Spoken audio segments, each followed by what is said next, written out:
Good morning పిల్లలు, ఎలా ఉన్నారు? అందరూ బాగున్నారా? Very good. నేను కూడా బాగున్నాను. సరే, 5వ తరగతి పిల్లలందరికీ నిన్న 2 కథలు చెప్పాను కదా, ఓకేనా? ఈవేళ కూడా ఇంకొక 2-3 కథలు చెప్తాను, ఓకేనా? ఇవి మనకి టెక్స్ట్ బుక్లో ఉన్నటువంటి పాఠాలు ఏవైతే ఉన్నాయో, పాఠం అయిపోయిన తర్వాత చదువుదాం అని చెప్పి ఒక 1 పేజ్ తోటి ఒక కథ ఇస్తున్నారు. ఆ కథ కూడా మనం అన్ని చెప్పుకున్నాం, ఓకేనా?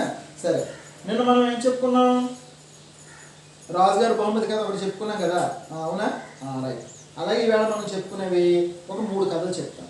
ఒకటి చాలా ఇంపార్టెంట్ కథ, ఇంకొక అంటే మన సమాజానికి సంబంధించింది, ఇంకొకటేమో మామూలుగా స్టోరీ, పిల్లలందరూ మంచిగా నేర్చుకునేటటువంటి స్టోరీ, ఇంకొకటేమో మన కళలు మన సంస్కృతికి సంబంధించింది. 3 రకాలు చెప్తాను, ఓకేనా? ఒక రకం చెప్పాలంటే 2 కళలకి సంస్కృతికి సంబంధించింది, ఒకటేమో నీతి కథ. 3 చెప్తాను కదా. సరే, ఫస్ట్ ఏంటంటే మీరందరూ తెలుగు పుస్తకం తీయండి. 5వ తరగతి పిల్లలందరూ మీ తెలుగు టెక్స్ట్ బుక్ ఓపెన్ చేయండి. పేజ్ నెంబరు 42 ఓపెన్ చేయండి. పేజ్ నెంబరు 42 ఓపెన్ చేశారా?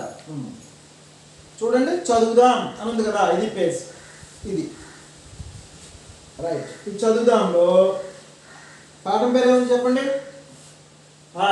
కూచిపూడి నృత్యం ఒక సంప్రదాయ కళ. రైట్.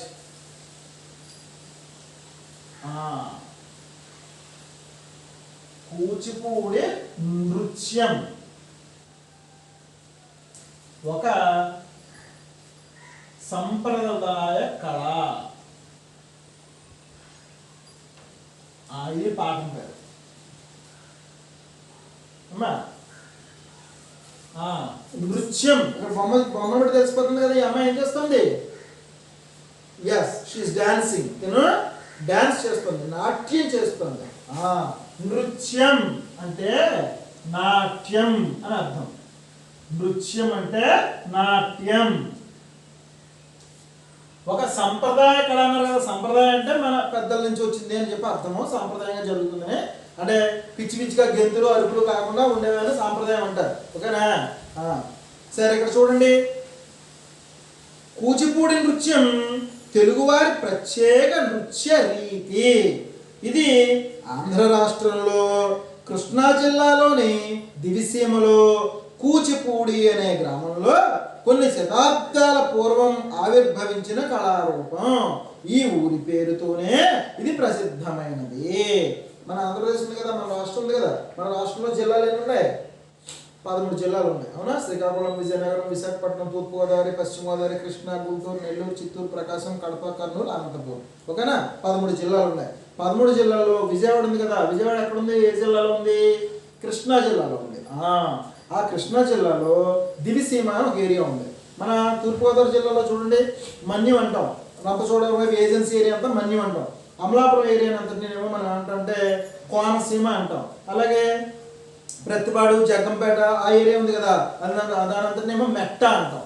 అలాగే కృష్ణా జిల్లాలో కూడా దివిసీమ అని చెప్పి కొంత ఏరియా ఉందన్నమాట, అంటే సముద్రానికి దగ్గరగా ఉన్నటువంటి ఏరియా అది. అక్కడ కూచిపూడి అని ఒక ఊరు ఉంది. కూచిపూడి, ఈ ఊర్లో ఇప్పుడు చెప్పినటువంటి కూచిపూడి ఒక రకమైనటువంటి డ్యాన్స్ కొన్ని శతాబ్దాల పూర్వమే ప్రారంభమైంది. ఈ ఊళ్ళో ఉన్న వాళ్ళు ఆ డ్యాన్స్ కనిపెట్టారు, ఓకేనా?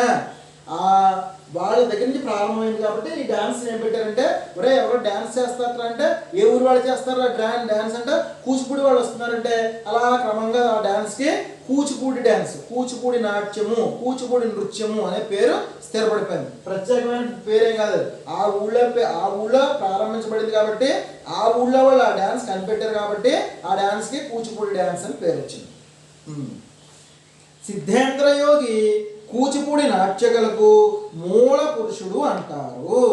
ఆయన నాడు ప్రచారంలో ఉన్న యక్షగానాది కళారూపాలను స్వీకరించి కూచిపూడి నృత్య ప్రక్రియను అభివృద్ధి చేశాడు. ఈయన రచించిన నాట్య నాటకం భామా కలాపం తెలుగులో ఇది మొట్టమొదటి నృత్య నాటకం. కూచిపూడి నాట్య కళాకారులు విస్తృతంగా ప్రదర్శించే నాటకం ఇది. కూచిపూడి ఊరిలో సిద్ధేంద్ర యోగి అని ఒక ఆయన ఉన్నారు. ఎవరైనా? సిద్ధేంద్ర యోగి ఈయన ఓకేనా. ఈయన అప్పటికే ప్రారంభంలో ఉన్నటువంటి కొన్ని యక్షగానాలు అవన్నీ ఉంటాయి, అవి కూడా సాంప్రదాయ కళలు అనమాట. అవన్నింటినీ ఆలోచించి వాటన్నిటిని మిక్స్ చేసి ఒక కొత్త డ్యాన్స్ని తయారు చేశారు. దాని పేరే ఈ ఆయన డెవలప్ చేసిన డ్యాన్స్ పేరే కూచిపూడిగా ప్రసిద్ధి చెందింది అనమాట. ఓకేనా.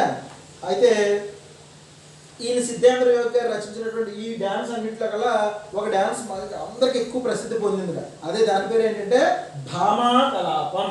దాని పేరు భామా కళ. ఇప్పుడు కూచిపూడి వాళ్ళు ఎవరైనా కూచిపూడి డ్యాన్స్ నేర్చుకున్నారు అనుకోండి, వాళ్ళందరూ ఖచ్చితంగా ఈ భామా కలాపం అనే డ్యాన్స్ నే నేర్చుకుంటారు. భామా కలాపం అంటే అమ్మాయి కనపడుతుంది కదా, అదే భామ అంటే ఆడపిల్లలను భామ అంటారు అనమాట. ఓకేనా. రైట్. చూడండి, నాట్యం అభినయ ప్రధానం. అభినయం అంటే డ్యాన్స్ అంటే ఎదురుకుండా చూపించేదాన్ని అభినయం అంటారు, యాక్షన్ చేయడాన్ని అభినయం అంటారు అనమాట. ఓకే. అభినయం 4 రకాలు. ఎలాంటి అభినయాలట? అవయవాల కదలికతో భావ వ్యక్తీకరణ, ఆంగిక అభినయం. అవయవాలు అంటే కాళ్ళు చేతులు ఉట్టు తల కదుపుతూ అలా డ్యాన్స్ చేస్తారు కదా, ఇలా డ్యాన్స్ చూస్తారు కదా, so many dances are there. ఆ డ్యాన్స్ చేస్తుంటే దాన్నేమో ఆంగిక అభినయము అంటారు. అంటే శరీరంలో ఉన్నటువంటి అవయవాలన్నింటినీ కూడా అంగములన్నింటినీ కలుపుతూ చేసే డ్యాన్స్ ఆంగిక అభినయం. భాష ద్వారా వ్యక్తీకరణ వాచిక అభినయం. పాట పాడుతూ ఉంటారు కదా, దానినే వ్యక్తీకరిస్తే కనుక దాన్నే వాచికాభినయము అంటారు. వేషం ద్వారా భావ వ్యక్తీకరణ ఆహార్యాభినయం. వేషం మామూలుగా ఇలా ప్యాంట్ షర్ట్ వేసుకుని అంతే, లేదా మామూలుగా ఆడవాళ్ళు ఎలా ఉంటారు, చీర ఏదో కట్టుకుని ఉంటారు అంతే. అలా కాకుండా ఇప్పుడు ఈ అమ్మాయి చూడండి, వేరేగా రోజుల్లో తయారవకుండా అందరూ ఆడవాళ్ళ కాకుండా సపరేట్గా తయారైంది కదా, వేషం మారింది. దీన్నేమో ఆహార్యాభినయం అంటారు. శరీరంలో కలిగే మార్పుల ద్వారా భావ వ్యక్తీకరణ సాత్వికాభినయం. శరీరంలో కలిగే మార్పు, కళ్ళు ఇలా ఉన్నాయనుకోండి, ఇలా ఉండి ఏ కనపక్కర్లేదు, కళ్ళు ఇలా పైకి అది కలుగుతుంటారు, కళ్ళు చుట్టూ ఉంటారు. ఓకేనా. అలాంటి వాటినే సాత్వికాభినయం అని చెప్పి అంటారు అన్నమాట. కూచిపూడి కళాకారులు తమ నృత్య నాటకాలతో పాటు పగటి వేషాలు కూడా వేస్తారు. ఈ కూచిపూడి నాట్యం బాగా నేర్చుకున్న వాళ్ళు ఆ డ్యాన్స్తో పాటుగా పగటి వేషాలు కూడా వేస్తారట. వాళ్ళు వేసే పగటి వేషాల్లో ప్రధానమైనది అర్ధనారీశ్వర వేషం. అర్ధనారీశ్వర. అర్ధనారీశ్వర అంటే అర్ధము అంటే అర్థం ఏంటంటే సగం అని. సగ నారీశ్వరుడు, సగం నారి అంటే ఆడవాడు, ఈశ్వరుడు అంటే పురుషుడు అనమాట. సగమేమో అమ్మాయి కింద ఉంటాడు, సగమేమో అబ్బాయి. మీరు ఈశ్వరుడు బొమ్మ చూసారా? ఎప్పుడైనా ఈశ్వరుడు ఫోటో చూసారా? శివపార్వతులు ఇద్దరు కలిసి ఒకే ఫోటోలో ఉంటారు. ఒకవైపు ఏమో ఆడవాడి కింద ఉంటారు ఫోటో, ఒకవైపు ఏమో శివుడు కనపడుతుంటారు, ఒకవైపు పార్వతీదేవి కనపడతారు, ఒకవైపు ఏమో శివుడు కనపడుతుంటాడు అనమాట. దాన్ని అర్ధనారీశ్వర వేషం అని అంటారు. వీట అర్ధనారీశ్వర వేషంలో కుడివైపు పురుషుడు, ఎడమవైపు స్త్రీ ఉంటారు. ఈ 2 వేషాలను వేరు చేస్తూ పైనుండి కింది వరకు ఒక తెర ఉంటుంది. ఒక వేషం మాట్లాడేటప్పుడు రెండో వైపు తెరను కప్పుతుంది. వాడు వేషం వేసుకున్నాడు, ఇలా వేసుకుని ఇటువైపు తెర వేస్తారు. ఇప్పుడు శివుడు ఫర్ ఎగ్జాంపుల్ రైట్ సైడ్ శివుడు ఉన్నాడు అనుకోండి, శివుడు మాట్లాడుతుంటే ఇటువైపు వేషం మూస్తుంది. అలాగే పార్వతి మాట్లాడాలనుకోండి, ఈ తెర ఇటువైపు తెస్తారు, ఇటువైపు మూసిపోతుంది, ఇటువైపు పార్వతితో మాట్లాడుతుంటే కనపడుతుంది అనమాట. అంటే ఆడ మగ కలిపి ఒకళ్ళే వేషం వేస్తారు, మధ్యలో తెర అడ్డుగా పెట్టుకుంటారు అనమాట. ఓకే. జనానికి వినోదం కలిగించడం, వారిని నాటకం వైపు ఆకర్షించడం ఈ పగటి వేషాల ప్రయోజనం. ఈ వేషాల ద్వారా సాంఘిక దురాచారాలను విమర్శించడం కూడా ఉంది. వేషాలు వేసి జనాలందరినీ కూడా మోటివేట్ చేస్తారు. జనాలకి ఏమైనా మూఢనమ్మకాల్లో వెళ్తారనుకోండి, అలా వెళ్ళకూడదని చెప్పేవన్నీ కూడా ఈ నాటకాల ద్వారా ప్రజలందరినీ కూడా మోటివేట్ చేయడం ఈ వేషాల యొక్క ముఖ్యమైనటువంటి ఉద్దేశం అన్నమాట. కూచిపూడి నాటక ప్రదర్శనలను భాగవత మేళ అని కూడా అంటారు. వీటిల్లో స్త్రీ పురుష పాత్రలు 2 ఉంటాయి. కానీ ఇటీవల వరకు స్త్రీ పాత్రను కూడా పురుషులే ధరించేవారు, ఇప్పుడు స్త్రీలు కూడా ధరిస్తున్నారు. ఈ కూచిపూడి డ్యాన్సులు పెట్టేటప్పుడు మనకి వినాయక చవితి అవి పండుగ దసరాలు జరిగేటప్పుడు మనకి స్టేజ్ కడుతుంటారు, స్టేజ్ కట్టి నాటకాలు వేస్తుంటారు కదా. అలాంటప్పుడు కూచిపూడి డ్యాన్స్ పెట్టిన రోజు దాని పేరేం పెడతారంటే భాగవత మేళ అని అంటారు. ఆ భాగవత మేళలో ఆడవాళ్ళు మగవాళ్ళు ఇద్దరు కూడా పురుషులు స్త్రీలు 2 పాత్రలు ఉంటాయి.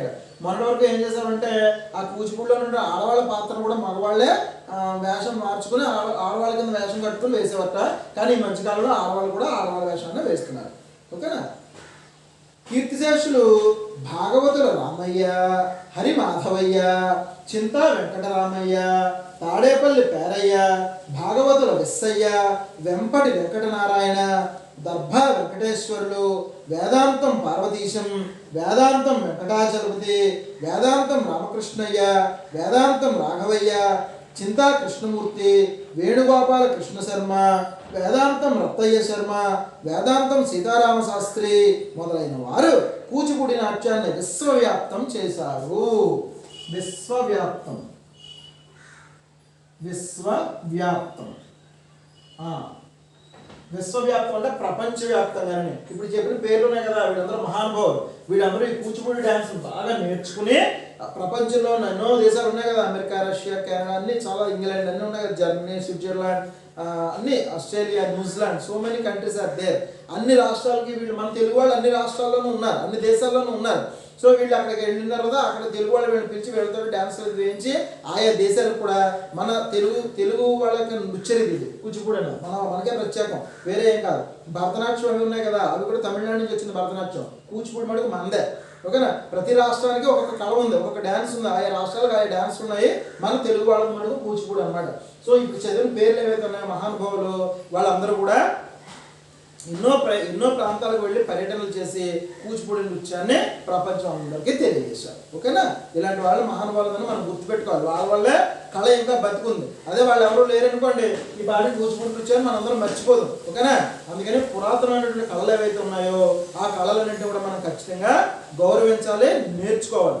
కళాకారులు ఎవరైతే ఉన్నారో వాళ్ళని మనం ఖచ్చితంగా గౌరవించాలి. ఇప్పుడు వీళ్ళు మన దగ్గరికి వచ్చి ఎప్పుడైనా డ్యాన్స్ అది కూచిపూడి నృత్యం పెడుతున్నాము అంటే మనం చూడడానికి వెళ్ళాలి. అలాగే వాళ్ళకి ఆర్థికమైనటువంటి సహకారం కూడా అందించాలి. అంతేగాని వెళ్ళి చూసి ఉద్యోగాలతో వచ్చాము వాళ్ళు ఎలా బతుకుతారు?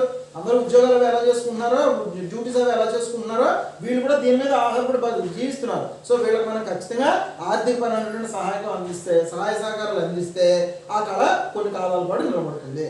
ప్రభుత్వం ఇప్పటికే సాయం చేస్తుంది అనుకోండి, కానీ మనం కూడా చేయగలిగినటువంటి సాయం చేయాలి. సరేనా?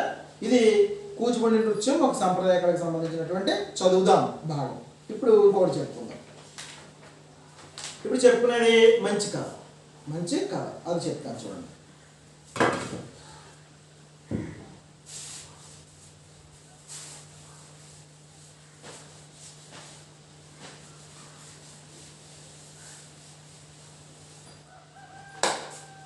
రైట్. ఇప్పుడు మీ అందరూ పేజ్ నెంబర్ 50 ఓపెన్ చేయండి. కూచిపూడి నృత్యం డ్యాన్స్ అయిపోయింది కదా. ఇప్పుడు డ్యాన్స్ అయిపోయిన తర్వాత ఇప్పుడు ఒక మంచి నీతి కథ చెప్తాను. దాన్ని పేజ్ నెంబర్ 50 ఓపెన్ చేసి సరిగ్గా చూడండి. పైన ఒక బొమ్మ ఉంది కదా, ఏం కనపడుతుంది ఆ బొమ్మలో? అదొక సముద్రమో నదో ఏదో ఉంది, చెరువో, చేపలు ఉన్నాయి దాంట్లో కదా. రైట్. చేపలకు సంబంధించిన కదా. పాఠం పేరు కూడా 3 చేపలు. 3 చేపలు. చేపలు తెలుసు కదా మీ అందరికీ? తెలియకపోవడం ఏంటి? మీరందరూ తింటారు కదా, అవును కదా. 3 చేపలు. మనకి స్కూల్లో కూడా మనకి చిన్న చెరువు ఉంది కదా, అవునా? ఆ పాండ్, అందులో కూడా 3 చేపలు ఉన్నాయి కదా. మీరు చూస్తూ ఉంటారు కదా చేపల్ని. మీరు ఎవరు చేపలు తెలియని వాళ్ళు ఏం కాదులేండి. రైట్. చేపలు మీకు ఏం చూపించక్కర్లేదు కదా, మీరే వెళ్ళి చూస్తారు, ఇంటికి కూడా తీసుకొచ్చుకుంటారు కదా. సరే, ఇప్పుడు చేపలకు సంబంధించిన ఒక చిన్న స్టోరీ చెప్పుకున్నాం. ఇది రాసిన ఆయన శ్రీపాద సుబ్రహ్మణ్య శాస్త్రి గారు. ఓకేనా? అది చూడండి. సరే, పాఠం చదువుతాను ఒకసారి చూడండి. ఒక మడుగులో 3 చేపలు ఉన్నాయి. ఫస్ట్ మడుగు అన్నారు. మడుగు అంటే చెరువు అని అర్థం. ఓకేనా? మడుగు అంటే చెరువు అన్నమాట. నీళ్ళు ఎక్కువగా ఉండదని మడుగు అంటారు. ఓకే. అందులో ఒక దాని పేరు దీర్ఘదర్శి, మరొక దాని పేరు ప్రాప్తకాలజ్ఞుడు, ఇంకొక దాని పేరు దీర్ఘసూత్రుడు. 3 పేర్లు బాగా గుర్తుపెట్టుకోండి. నేను ఎలాగైతే చదువుతున్నానో మీరు కూడా అలాగే మాట్లాడాలి. ఆ పదాలు అంటే ఒత్తులు దీర్ఘాలు లేకుండా మాట్లాడకూడదు. చూడండి. ఫస్ట్ దాని పేరు దీర్ఘదర్శి, రెండవ దాని పేరు ప్రాప్తకాలజ్ఞుడు, మూడవ దాని పేరు దీర్ఘసూత్రుడు. రైట్. అవి ఆ మడుగులో సుఖంగా కాలం గడుపుతుంటే వేసవి కాలం సమీపించింది. ఆ మూడు చేపలు కూడా హాయిగా ఆ మడుగు అంటే చెరువులో హ్యాపీగా ఉన్నాయి. ఓకే. జరుగుతుండగా August, September, October, November, December, జనవరి, ఫిబ్రవరి అయిపోతుంది, వేసంకాలం వచ్చేస్తుంది. ఎందుకంటే మార్చి, ఏప్రిల్ నెల వచ్చిందంటే వేసంకాలం వచ్చేస్తుంది కదా, మే నెలకు వచ్చినట్టు కల్లాను ఇప్పటికే ఫిబ్రవరి నెల, మార్చి నెల వచ్చేసింది అనమాట. ఇది గమనించిన దీర్ఘదర్శి తక్కిన రెండిటితో ఈ మడుగు చాలా చిన్నది, వేసవిలో ఎండిపోతుంది కనుక ఎప్పుడూ ఎండిపోని పెద్ద మడుగులోకి వెళ్ళిపోదాం అంది. దీర్ఘదర్శి కదా.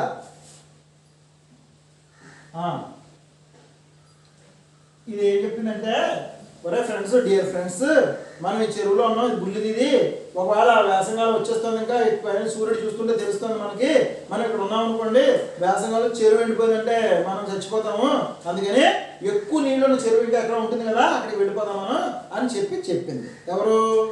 దీర్ఘదర్శి. ఇది విని ప్రాప్తకాలజ్ఞుడు, వేసవి వస్తే ఈ మడుగు ఎండిపోతుందని ఎలా చెప్పగలం? ఒకవేళ ఎండిపోవడం నిజమైతే అప్పుడే ఏదో ఒక ఉపాయం తోచకపోతుందా? ఇప్పుడు ఈ మడుగు నిండుగా ఉంది, ఎప్పుడో కష్టం వస్తుందని ఇప్పుడు ఈ మడుగు విడిచి వెళ్ళడం మంచిది కాదు అంది. రెండో దాని పేరు ప్రాప్తకాలజ్ఞుడు.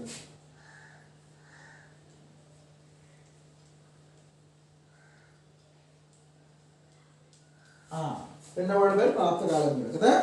వీడు ఏం చెప్పాడంటే, రెండోవాడు కరెక్టే, నువ్వు చెప్పింది బాగుంది దీర్ఘదర్శి, కానీ ఈ చెరువు చూస్తుంటే ఇప్పుడు నిండా నీళ్లున్నాయి, ఇదేమో ఇప్పుడెప్పుడేమీ ఎండిపోదు. ఒకవేళ నిజంగా నువ్వు చెప్పినట్టుగా వేసంకాలం వచ్చి ఎండిపోయిందనుకో, అప్పుడు వెళ్ళొచ్చులే, అప్పుడెప్పుడో మే నెలలో వచ్చే వేసంకాలానికి ఎప్పుడైనా నువ్వు ఫిబ్రవరి నెలలోనో మార్చి నెలలోనో ఇల్లు ఖాళీ చేసి వెళ్ళిపోదాం అంటే ఏం అవసరం లేదు, నువ్వు అంత భయపడుతున్నావు, నీ భయం అంతా ఏం పట్టించుకోదగిన భయం ఏం కాదు అని చెప్పి దీర్ఘదర్శి చెప్పిన మాటలు తీసి పారేసింది.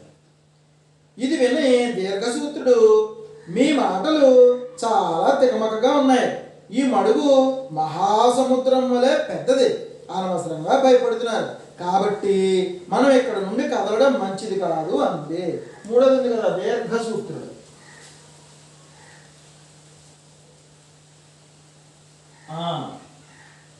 ఇదే ఉంది, అసలు ప్రాప్తకాలజ్ఞుడే చెప్పిందే తప్పు, అప్పటిదాకా ఆగదాం, అప్పుడు వెళ్దాం, ఇది ఇంకా బద్ధకం. ఏముంది దీర్ఘసూత్రుడు, అసలు మీ ఇద్దరు ఏం మాట్లాడుతున్నారో మీకు అర్థమవుతుందా? దీర్ఘదర్శి నువ్వైతేనేమో వెంటనే వెళ్ళిపోదాం అంటున్నావు, ప్రాప్తకాలజ్ఞుడేమో ఒకవేళ ఎండిపోతే వెళ్దాంలే, అప్పుడు ఏదో ప్లాన్ వేద్దాంలే అంటున్నాడు. నా ఉద్దేశంలో ఈ చెరువు చాలా పెద్దది, మహాసముద్రంలో చాలా పెద్దది, ఇది ఏమీ ఎండదు, అసలు మీరు అంతా కంగారు పడుతున్నారు, నేనైతే ఇక్కడి నుంచి కదలను, హాయిగా ఇక్కడే ఉంటాను అని చెప్పింది. దీర్ఘదర్శికి ఈ మాటలు నచ్చలేదు, వేసవిలో ఇక్కడ ఉండడం అపాయకరమని అనుకుంది. దీర్ఘదర్శి వెంటనే మడుగులోకి నీరు వచ్చే పిల్ల కాలువలో ప్రవేశించింది.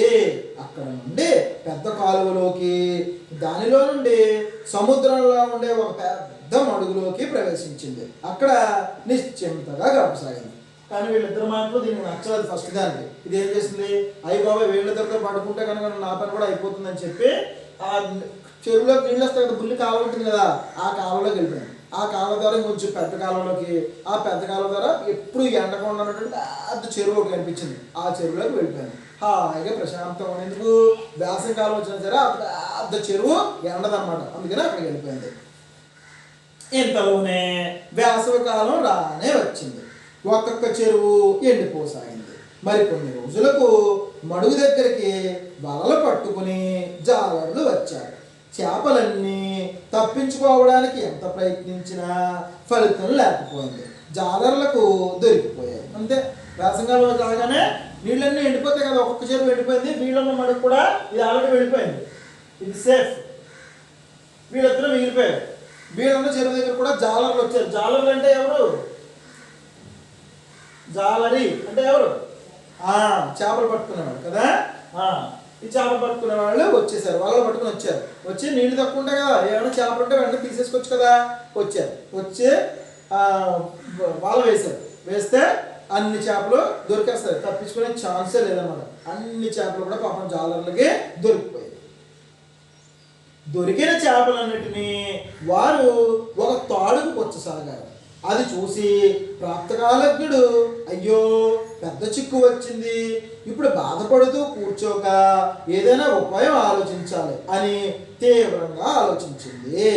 అయ్యో బాబోయ్ వీళ్ళు వచ్చి పట్టేసుకున్నారు కూడా, ఇంకా అయిపోయాం మనం, ఎలా ఇప్పుడు బాధపడితే ఏం ప్రయోజనం లేదు, సడన్గా ఏదో ఒక ఆలోచించాలని చెప్పి వెంటనే ఏదో ఒక ఆలోచన రావాలని బాగా ఆలోచించింది అన్నమాట. అప్పుడు ఇంతలో చేపలు గుచ్చిన తాడుతో అక్కడికి ఒక జాలరు వచ్చాడు. అప్పుడు ప్రాప్తకాలజ్ఞుడు, నేనిప్పుడు ఆ తాడుని నోటితో కరిచి పట్టుకుంటా, జాలరు నన్ను చూసి బొచ్చబడిన చేపే అని అనుకుంటాడు. ఆ తర్వాత అతడు వెళ్ళిపోయాక మంచి మడుగులోకి దూకి తప్పించుకుంటా అని అనుకుని అలాగే చేసింది. ఇలా ఒక తాడు ఉందన్నమాట, దానికి ఒక సూది ఏదో ఉంటుంది, ఇలా దాన్ని గుచ్చేస్తారు, చేపలు దొరికిన చేపలన్నింటి దాన్ని గుచ్చేసి ఒక తాడు కట్టేస్తున్నారు వాళ్ళందరూ. ఈ ప్రాప్తకాలజ్ఞుడు చూసింది, అయ్యో బాబాయ్ వీటిని పట్టుకుంటే చంపేస్తాడు అనుకుని దాన్ని కూడా గుచ్చేస్తారు తాడుకని ఒక ఐడియా వేసింది. వెంటనే స్ట్రైక్ అయిందండి, ఏంటి, నోరు తెరిచి దీన్ని ఇలా పట్టేస్తుంది, ఇలా నోరుతో పట్టుకుంది. మిగిలిన చేపలన్నీ ఎలా ఉన్నాయి, ఇలా చూడండి, ఇలా గుచ్చేసారు, మిగిలిన చేపలన్నింటినీ ఇలా గుచ్చేసారు.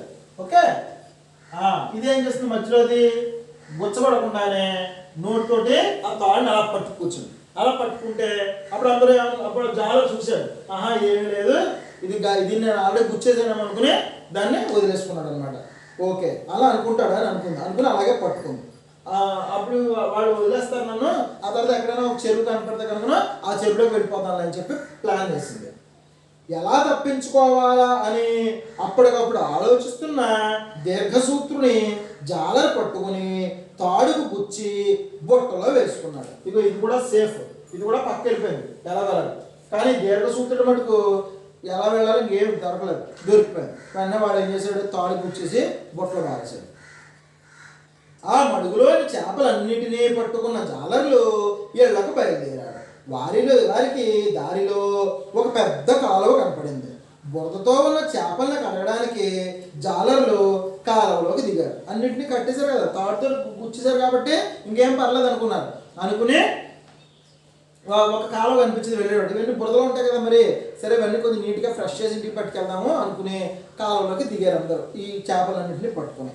ప్రాప్తకాలజ్ఞుడు వెంటనే ఆ తాడును వదిలిపెట్టి జాలర్లకు అందకుండా కాలువలో మునిగి తప్పించుకుంది. ఇదేం చేసింది, వెంటనే నీళ్ళలో పెట్టి కడుగుదామని చెప్పి అన్నీ సూది పుచ్చేశారు కదా, అందుకని ఏది విడిచి వెళ్ళే ఛాన్సే లేదు. కానీ ఇది మటుకు సూది పుచ్చబడిందా, లేదు.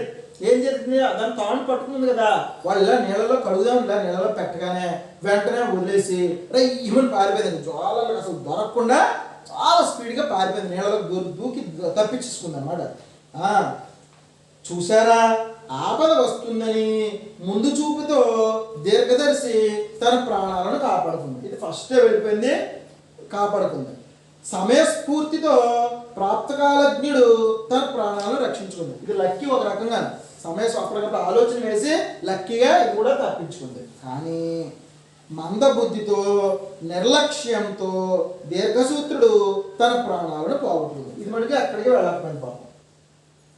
ఇది వెళ్ళినా ఎక్కడికి వెళ్ళదు. ఆ బుట్టలో పడింది, వాళ్ళు శుభ్రం కడిగి ఇంటికి తీసుకెళ్ళి అమ్మేసుకోవడం, తినేయడం ఏదో చేస్తారో, చచ్చిపోయింది పాపం. అందుకనే ఎప్పుడు కూడా మనకి మనం చేసే పనిలో నిర్లక్ష్యం ఉండకూడదు. నిర్లక్ష్యం ఉందనుకోండి మనం చాలా నష్టపోతాం, ఒకసారి ప్రాణాలు పోయే అవకాశం కూడా ఉంది. కాబట్టి మనం ఏదైనా పని చేస్తే చాలా పర్ఫెక్ట్గా చేయాలి, చాలా ముందు చూపుతో చేయాలి. పరీక్ష వస్తున్నాయి కదా, ఇప్పుడు ఏప్రిల్ నెలలో పరీక్షలు కదా, జూన్ నెల నుంచి చదవడం ఎందుకని అనుకోకూడదు. జూన్ నెల నుంచి చదువుకుంటే ఏప్రిల్ నెలలో వచ్చే పరీక్షలు బాగా రాయొచ్చు. రెండోవాడు ఏం చేస్తాడు, పర్వాలేదు ఇంకా టైం ఉంది కదా, జనవరి నెల నుంచి చదువుదామని చెప్పి జనవరి నెలలో ఇంకా రాత్రి పగలు చదివేస్తాడు, పర్వాలేదు, వాడు కూడా పర్లేదు. మూడోవాడు ఉన్నాడు కదా, వీడు ఏం చేస్తాడంటే ఎప్పుడో పరీక్షలు లేదు, పరీక్షలు అన్నీ సులువుగా జరిగిపోతే మాస్టర్ అన్నీ చెప్పేస్తారు, రాసేసుకుంటాం లేదు, ఏం రాయక్కర్లేదు, ఏం చదవక్కర్లేదు అనుకుంటాడు. కానీ స్కూల్లో మాస్టర్ ప్రశ్న పేపర్ ఇస్తారు, ఎవరిని ఏం చూడకుండా చూస్తారు, వీడి పరీక్ష ఫెయిల్ అయిపోతారు. అర్థమైందా? అందుకని మనం ఏం చేయాలి, ఫస్ట్ నుంచే ఒక ప్లాన్ వేసుకుని మంచి లైఫ్ తీసుకోగలగాలి. అలా కాకుండా నిర్లక్ష్యం కానీ బద్ధకం కానీ ఉన్నాయని కూడా, లేజినెస్ ఉందనుకోండి, ఖచ్చితంగా నష్టపోతాం. ఎప్పుడు నష్టపోకుండా ఉండాలంటే దీర్ఘదర్శిలాగా మనం ఆలోచించాలి. లేకపోతే అప్పటికప్పుడు తప్పించుకునే తెలివితేటలు ఉండేలాగా ప్రాప్తకాలజ్ఞులాగానే ఉండాలి. కానీ వీళ్ళిద్దరికంటే కూడా బెటర్ ఇలా ఉండగా మంచిది. ఇలా ఉంటే మనకి ఎప్పటికీ ప్రశాంతంగా ఉంటాం. ఓకేనా? రైట్, మంచి కథ విన్నారు కదా. మీరు దీన్ని ఇంటికి వెళ్ళిన తర్వాత 2 సార్లు రాయండి. రైట్, ఇంకొకటి కూడా చెప్పేస్తానే, చిన్నది.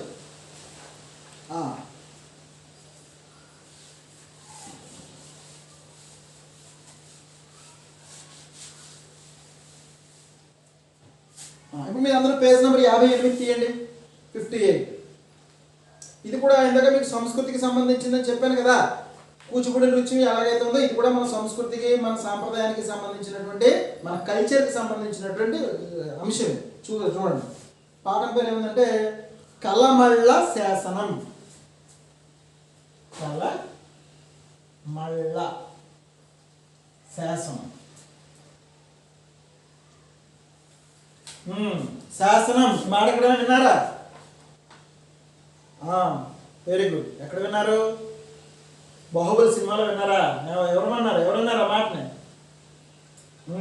రమ్యకృష్ణ రాణి ఉంటుంది కదా, ఆవిడంది ఏమండి నా మాట శాసనం అంది. అవునా లేదా? ఏమంది నా మాట శాసనం అంది కదా.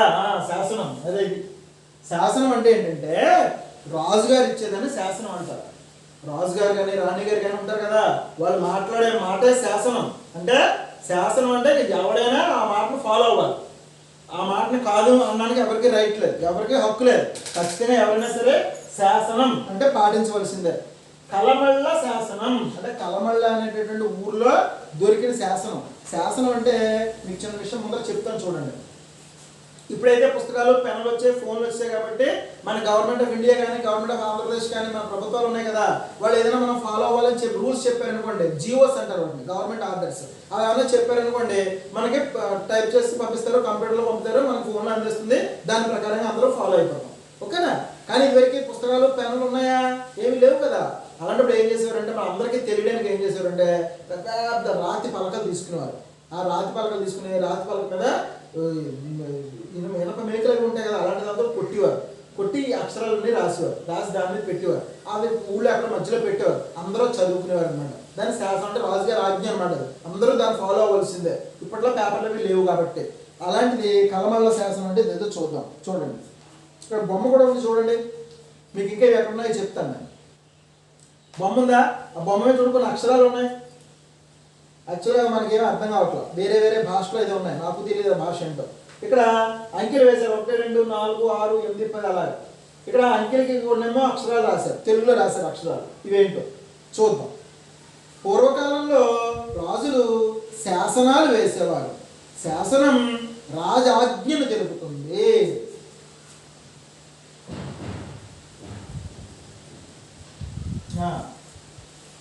రాజాజ్ఞ. ఓకేనా? రాజుగారు ఏమైనా ఆజ్ఞ ఇస్తే కనుక ఇది చెయ్యండి అని చెప్పారంటే అది శాసనం తెలుపుతుంది. శాసనాలు వాటిలోని విషయాన్ని బట్టి 3 రకాలుగా ఉంటాయి. ఎక్కువ భాగం ఇవి దాన శాసనాలు, కొన్ని ప్రశస్తి శాసనాలు, మరికొన్ని ధర్మలిపి శాసనాలు. శాసనాలు అంటే చెప్పిన కదా రాయి మీద వేస్తున్నాడు కదా, అందులో కొన్ని ఏంటంటే దానం. ఎలా అంటే ఈ ఊరంతా వాళ్ళకి ఇచ్చాం, వాళ్ళదే ఈ ఊరంతా. అదే ఇప్పుడైతే కొనుక్కోవడాలు రిజిస్ట్రేషన్ ఉన్నాయి, పెద్ద ఉండి కాదు, అంత రాజ్యం అంతా రాజుగారిదే కాబట్టి అక్కడ ఖాళీగా ఉంది. ఓకే వీళ్ళు చాలా మంచివాళ్ళు, వీళ్ళకి ఇచ్చేయండి ఆ 10 ఎకరాలు పొలం అనేవారు. అక్కడ రాయి వేసేవారు, ఆ రాయి వాళ్ళు పండించుకుని తినేవారు అన్నమాట. అలాంటి దాన శాసనాలు అంటారు అవన్నీ కూడా. అలాగే కొన్నేమో ప్రశస్తి శాసనాలు, కొన్నేమో రాజుగారు చేసినటువంటి గొప్ప పనులు ఏవైతే ఉన్నాయో అవన్నీ శాసనం కింద రాసి పెట్టేవారు. మరికొన్ని ధర్మలిపి శాసనాలు, కొన్నేమో ప్రజలకంతా మంచి తెలియజేసేటటువంటి శాసనాలు అన్నమాట. చూద్దాం. దాన శాసనాలు అంటే రాజులు, రాజ్యాధికారులు, సామంతులు మొదలైన వారు ఆలయాలకు, బ్రాహ్మణులకు, మఠాలకు, విద్యా సంస్థలకు చేసిన దానాలను తెలిపేవి. చెప్పాను కదా, దానం ఇచ్చేవారు ఎవరికైనా. ఒక రాజులు కానీ, రాజులు ఎవరికి ఇచ్చేవారట? ఆలయాలకు, గుళ్ళకి ఇచ్చేవారు, బ్రాహ్మణులకు ఇచ్చేవారు. బ్రాహ్మణులు అంటే గుళ్ళ పూజారులు వాళ్ళు ఉంటారు కదా వాళ్ళకి. అలాగే మఠాలు అంటే ఆచార్యులు వాళ్ళు ఉంటారు కదా, సన్యాసం స్వీకరించిన యోగులు ఉంటారు, అలాంటి వాళ్ళు కూడా ఇచ్చేవారు అనమాట. విద్యా సంస్థలు ఎవరైనా గురుకులాలు పెట్టుకునేవారు అప్పట్లో, వాళ్ళు కూడా కొంత భూమి ఇచ్చి మీరు ఆ భూమి పండించుకోండి, దాని మీద వచ్చిన ఆస్తి అనుభవిస్తూ మీ వ్యవహారాలు నడుపుకోండి అని చెప్పేవారు అనమాట. ప్రశస్తి శాసనాలు అంటే రాజు విజయాలను ప్రశంసించారు. చెప్పాను కదా, ప్రశస్తి అంటే రాజుగారి గొప్పతనాన్ని చెప్పే శాసనం. రాజుగారు పలానా యుద్ధం చేశారు, ఆ యుద్ధంలో నెగ్గారని చెప్పి పెద్ద బోర్డు కట్టి పెట్టారు అనమాట. అక్కడ ఇప్పుడు అంతా ఫ్లెక్సీలు వేసేస్తున్నాం, 4 రోజులు చిరిగిపోతున్నాయి. కానీ ఫ్లెక్సీలు కాదు, ఇది శాసనం అలా ఉండిపోతుంది అన్నమాట శాశ్వతంగా. ధర్మలిపి శాసనాలు మతపరమైన నియమాలు చెప్పాను కదా, మంచి అంటే తెలుపుకొని మన మతం ఇది, భాగవతంలో ఇలా జరిగింది, రామాయణంలో ఇలా జరిగింది, లేదా భారతంలో ఇలా జరిగిందని చెప్పి మన మంచి విషయాలను కూడా రాసి పెట్టేవారు. దాన్ని బట్టి ప్రజలందరూ ఫాలో అయ్యేవారు అనమాట. ఆంధ్రదేశంలో లభించే శాసనాలు కొన్ని శిలలపై చెక్కినవి, మరికొన్ని రాగి రేకులపై చెక్కినవి. ఆంధ్రదేశంలో క్రీస్తు పూర్వం నుండే శాసనాలు లభిస్తున్నాయి. మొదటి శాసనాలు ప్రాకృత భాషలో ఉన్నాయి. తర్వాత సంస్కృత ప్రాకృత మిశ్రమంగాను, ఆ తర్వాత సంస్కృతంలోనూ శాసనాలు వచ్చాయి. ఈ శాసనాలలో ఊళ్ళ పేర్లు, వ్యక్తుల పేర్లు తెలుగులో కనిపిస్తాయి. ఆంధ్రదేశంలో శాసనాలు ఎన్నో ఉన్నాయి. ఆంధ్రదేశంలో మన తెలుగు రాష్ట్రంలో ఇవి క్రీస్తు పూర్వం నుంచి ఉన్నాయి. క్రీస్తు పూర్వం అంటే ఇప్పటికి 2000 సంవత్సరాలు అయింది క్రీస్తు మన సబ్జెక్ట్ మొదలు పెట్టుకున్నాం. కానీ అంతకు ముందు అంటే 3000 సంవత్సరాల క్రితం నుంచో 2500 సంవత్సరాల నుంచో కూడా ఇవన్నీ ఉన్నాయి. అంటే ప్రపంచం అంతా కూడా క్రీస్తు పుట్టిన తర్వాత డెవలప్ అయిందని అనుకుంటారు, కానీ అదేం కాదు. ప్రపంచం అంతా కూడా ఎంతో, మన ఆంధ్రప్రదేశ్ ఎప్పుడో క్రీస్తు పుట్టక ముందు నుంచి కూడా మన ప్రపంచం అంతా, మన వైపు ఏరియా అంతా కూడా డెవలప్ అయింది. ఎస్పెషల్లీ మన భారతదేశం. ప్రపంచం అంతా బట్టలు కట్టుకోవడానికి తెలియని టైంలో మన హిందూ దేశంలో మీన్స్ మన భారతదేశంలో ప్రజలందరూ కూడా అగ్గిపెట్టెలో చీరలు నేర్చేటువంటి తెలివితేటలు నేర్చుకున్నారు. అందుకనే ప్రపంచం అంతా భారతదేశానికి ఏమి నేర్పలేదు, భారతదేశమే ప్రపంచానికి అంతా నేర్పింది. కానీ కొంతమంది ఫూలిష్గా ఏం మాట్లాడతారంటే ఆ టీవీ కనిపెట్టిన వాళ్ళు విదేశీయులు, లేదా కంప్యూటర్ కనిపెట్టిన వాళ్ళు విదేశీయులు, అలా మాట్లాడి వాళ్ళందరూ గొప్ప అని అనుకుంటుంటారు మన ఇండియాలో కూడా చాలామంది. కానీ మన భారతదేశంలో పూర్వకాలం నుంచి ఉన్నటువంటి శాస్త్రవేత్తలు, సైంటిస్టులు చాలామంది ఉన్నారు. వాళ్ళు కనిపెట్టిన దాన్ని ఆధారంగా చేసుకునే విదేశాలలో అన్ని కనిపెట్టడం తప్పించి సొంతంగా కనిపెట్టింది ఏం కాదు. ఎప్పుడు కూడా ఇండియా అంటేనే అన్ని దేశాల కంటే కూడా గొప్ప దేశం అని మనం భావించాలి. నిజం కూడా, అబద్ధమేం భావించొద్దు, నిజం కూడా. మీరు పెద్ద అయిన తర్వాత భారతదేశం యొక్క చరిత్ర, సంస్కృతి మీరు ఓపెన్ చేసి చదివితే కనుక దాంట్లో మీకు అన్నీ తెలుస్తాయి. సో ఆంధ్రప్రదేశ్లో కూడా ఎంతో పూర్వకాలం నుంచి కూడా ఈ శాసనాలు ఉన్నాయి. అవి ఫస్ట్ ప్రాకృత భాష, అంటే సంస్కృతం కంటే కూడా ముందర భాషలో రాసేవట. ఆ తర్వాత ప్రాకృత భాష, సంస్కృత భాష రెండు కలిపి రాసేట.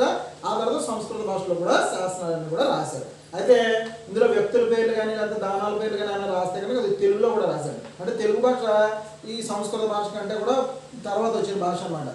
అది కొంచెం తక్కువ. సంస్కృత భాష అంతా పూర్వం నుంచి ఉన్న భాష తెలుగు భాష.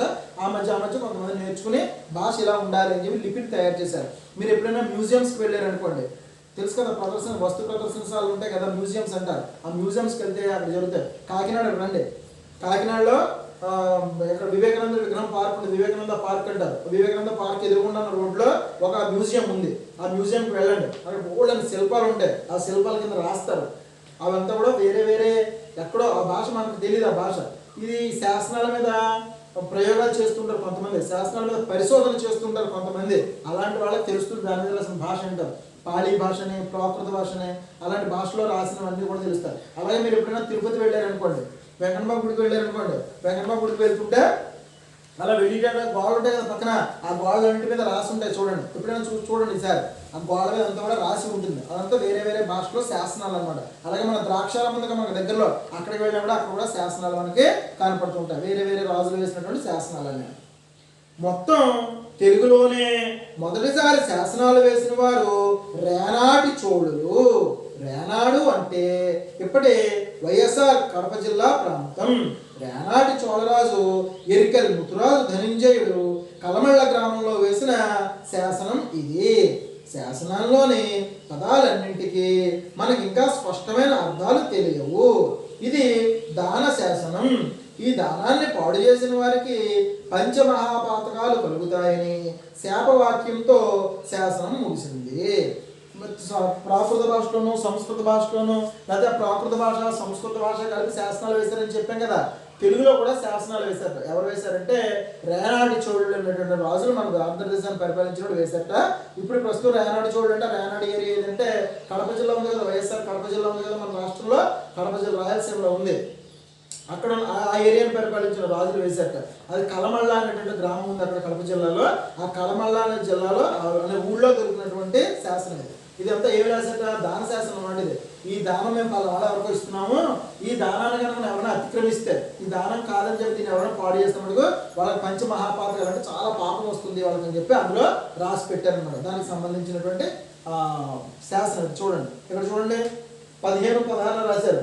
పంచమ మహాపాతకస, సాపాతకస అన్నారు కదా, అహాపాతకస అన్నారు. అదనమాట. ఆ భాషనే శాసనాల మీద పరిశోధన చేసేవాళ్ళు రాసిందన్నమాట. ఎంత రాసినా ఈ శాసనం మొత్తం యొక్క అర్థం తెలుసుకోలేబెట్ట. కొంచెం కొంచెం ముక్కలు తెలుసుకున్నారు, మిగిలిన భాష ఏమి రాశారో అర్థం కాదు. పూర్వకాలం భాష ఇప్పుడు లేదు కాబట్టి.